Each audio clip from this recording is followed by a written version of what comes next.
Halo teman-teman Ruang Bercerita 369. Sebelum kita mulai, jangan lupa untuk like, komen, dan subscribe channel ini, supaya kamu nggak ketinggalan kisah-kisah menyentuh lainnya yang bisa jadi cermin kehidupan buat kita semua.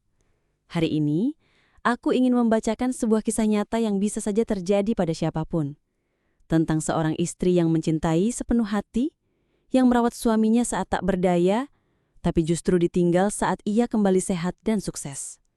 Judulnya, Aku merawatnya saat sakit, tapi dia pulih justru untuk wanita lain.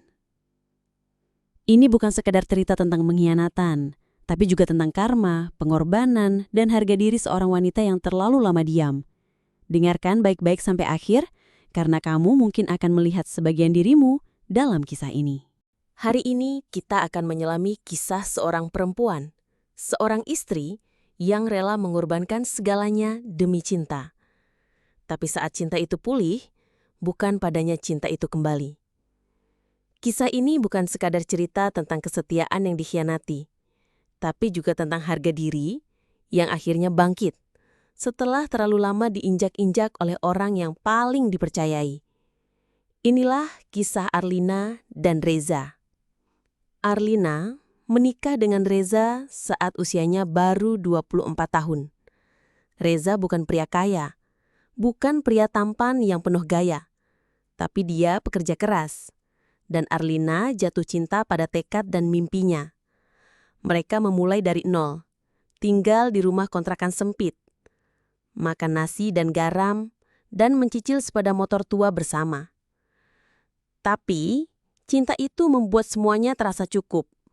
Arlina menjadi istri rumah tangga, membuka jasa jahit di rumah, sementara Reza bekerja sebagai marketing perusahaan otomotif.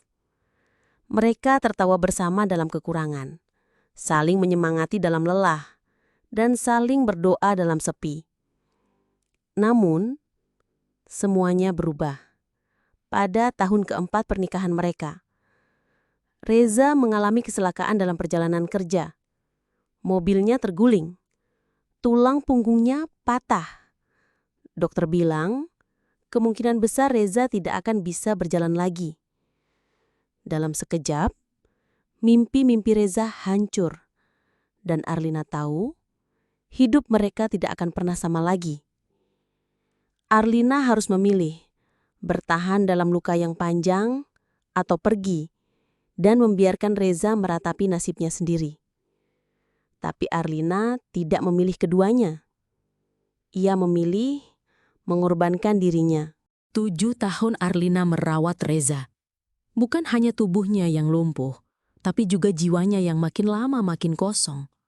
Reza jadi mudah marah, kasar, bahkan menyakitkan secara emosional.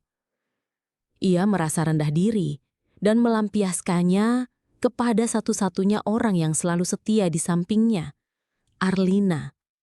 Setiap hari, Arlina menyuapi Reza, memandikannya, membersihkan luka-lukanya, mengganti pakaiannya.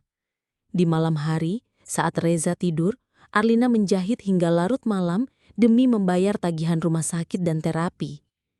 Hidupnya berputar di sekitar Reza, sampai dia bahkan lupa bagaimana rasanya menjadi dirinya sendiri. Tapi cinta membuatnya tetap bertahan.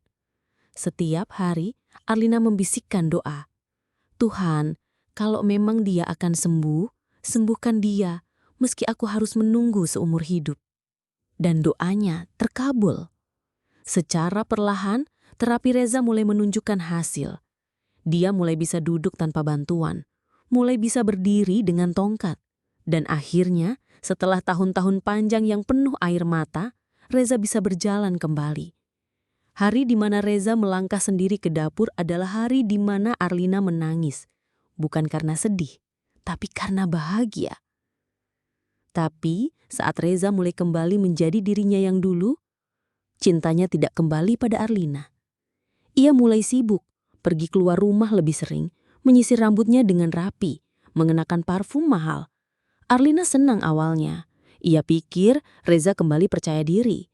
Tapi saat ia mencium aroma parfum yang tidak ia kenal, saat ponsel Reza sering dikunci, saat Reza pulang larut malam tanpa penjelasan, Arlina tahu sesuatu sedang berubah. Dan kecurigaannya terbukti saat diam-diam ia membuka ponsel Reza. Ada foto, ada pesan, ada nama wanita muda. Seorang rekan kerja baru yang dipanggil Reza sayang. Hatinya hancur, tapi Arlina tidak menangis. Ia hanya duduk di pojok kamar menatap dirinya sendiri di cermin. Rambutnya mulai beruban, tangannya kasar karena terlalu sering menjahit, matanya lelah karena kurang tidur. Ini hasil dari 7 tahun aku memberinya hidup, bisiknya pada diri sendiri. Malam itu, Arlina tidak mengamuk, tidak menuntut, tidak mengadu. Ia diam. Sampai akhirnya, Reza sendiri yang mengucap kata itu. Kita udahan aja, Lin. Aku mau hidup yang baru. Kamu bisa hidup tanpa aku sekarang, kan? Arlina menyenindir. Iya, Za, aku bisa. Bahkan lebih baik tanpamu. Dan saat Reza menyangka ia pergi dengan tangan kosong, ia tidak tahu. Arlina telah membawa sesuatu yang jauh lebih berharga.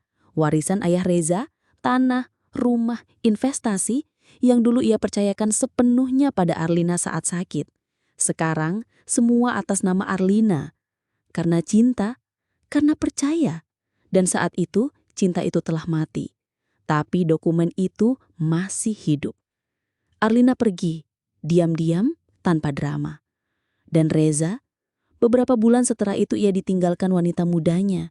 Karena uang yang dijanjikan tak kunjung datang, karena yang tersisa hanyalah lelaki tua yang dulunya pernah ditopang oleh cinta seorang wanita, yang kini tak akan pernah kembali. Sekarang, Arlina tinggal di sebuah kota kecil. Ia membuka butik kecil, menjahit baju untuk para ibu muda dan gadis remaja yang ingin tampil cantik. Ia hidup tenang, tidak kaya raya, tapi cukup. Dan yang paling penting, bebas. Bebas dari pengkhianatan. Bebas dari cinta yang menyakitkan. Dan setiap malam, saat Arlina menutup tokonya dan mematikan lampu, ia menatap pantulan dirinya di kaca dan berkata, "Terima kasih, Lin, karena kamu akhirnya memilih dirimu sendiri." Teman-teman, kisah ini mungkin menyentuh banyak hati, karena di dunia nyata, terlalu banyak Arlina yang mencintai tanpa syarat, tapi disia-siakan begitu saja saat pasangannya merasa sudah tak butuh lagi. Ingatlah, kesetiaan itu bukan kelemahan, tapi jika dihianati, jangan takut untuk pergi. Karena harga diri perempuan bukan untuk ditukar dengan ucapan maaf yang tak pernah sungguh-sungguh. Jika kamu sedang menjalani hubungan yang tak sehat, tanyakan pada dirimu sendiri, masih pantaskah aku bertahan untuk seseorang yang bahkan tidak menghargai keberadaanku? Dan kalau jawabanmu tidak, maka pergilah. Dengan tenang, dengan senyum. Karena kamu pantas bahagia. Itulah kisah hari ini. Tentang seorang perempuan yang terlalu lama diam sampai akhirnya menemukan kekuatannya. Karena tidak semua kesetiaan akan dibalas dengan cinta. Tapi percayalah, hidup punya caranya sendiri membayar luka. Untuk kamu yang pernah merasa pengorbananmu tak dihargai, ingatlah harga diri bukan untuk ditukar dengan belas kasih. Jangan pernah takut pergi saat hatimu tak lagi dihargai. Karena setiap luka punya ceritanya sendiri. Terima kasih sudah mendengarkan kisah ini di Ruang Bercerita 369. Jangan lupa untuk like, komen, dan subscribe supaya kamu gak ketinggalan kisah-kisah lain yang membuka hati dan pikiran kita. Bagikan cerita ini jika menurutmu ada seseorang di luar sana yang sedang butuh kekuatan untuk meninggalkan luka. Sampai jumpa di cerita selanjutnya. Dan ingat, kita boleh mencintai seseorang dengan setulus hati.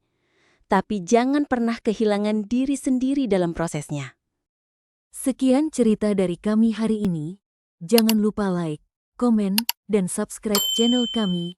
Jika kalian ingin menyumbangkan ide cerita, silahkan tinggalkan di kolom komentar.